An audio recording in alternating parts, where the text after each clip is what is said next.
পুনিল ঘোষের cabin. Hello everyone, আসসালামু আলাইকুম। এই পুনিল ঘোষের কেবিন, এটার মধ্যে কি পাওয়া যায়? এখানে পাওয়া যায় হচ্ছে দই চিড়া। 12 মাস ওনার এখানে দই চিড়া পাওয়া যায়। আর আমি শুনেছি ওনার এই দই চিড়া নাকি খুবই ফেমাস, খুবই ফেমাস। তো অনেক অনেক রিভিউ দেখেছি। তাদের এখানে খাবার তালিকা অনেক আছে, প্যাকেজ 1, প্যাকেজ 2, আপনি এখানে বসেও খেতে পারবেন, পার্সেলও নিতে পারবেন।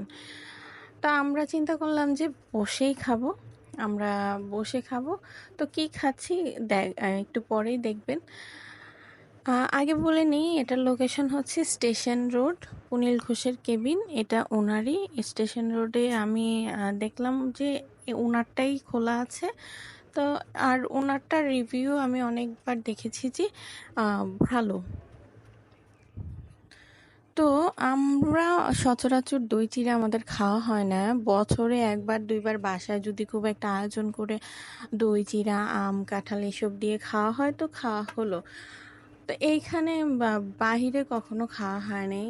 এই যে দেখেন, এটার লুকটা দেখেন, খুব ইয়াম্মি লাগছে। আসলে এত কিছু দিয়েছে, মজা না হয়ে কোনো উপায় নেই। দিয়েছে গুড়, দিয়েছে চিড়া, চিড়া তো অবভিয়াসলি আছে, দই আছে, গুড় আছে, নারকেল আছে, তারপরে ইন্টারেস্টিং বিষয় ছানা দিয়েছে, আর কলা একদম ভরপুর কলা, অনেক কিছু দিয়েছে। তো এটা তো মজা না হয়ে পারেই না। খেতে কিন্তু ভালোই মজা। এটা প্যাকেজ 1টা নিয়েছি, এটার প্রাইস হচ্ছে 100 টাকা। আর প্যাকেজ 2টা নেই কারণ আমার কাছে মনে হয়েছে এমনি সব কিছু সুইট আইটেম, মানে মিষ্টি আইটেম, এটাতে এমনি অনেক মিষ্টি থাকবে। আর প্যাকেজ 2তে আবার অ্যাড করছে কি রসমলাই, রসমলাই তো আরও মিষ্টি।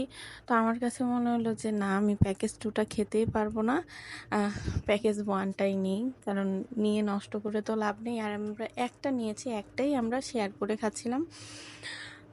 তো আমার কাছে ভালোই লেগেছে।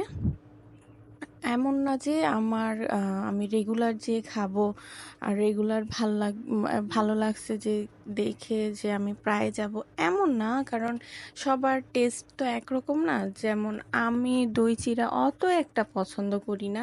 তো সেই সুবাদে আমি মাঝে সাঝে যদি বাসায় বছরে 1-2বার যদি বাসায় খাওয়া হয় তো ওরকম আয়োজন করে বাসায় খাওয়া হবে। কিন্তু ওনার দোকানে গিয়ে খাওয়া হয়তো বা তেমন একটা হবে না। কিন্তু যারা ভাইয়ারা আছে তাদের একটা নাস্তা হয়ে যাবে।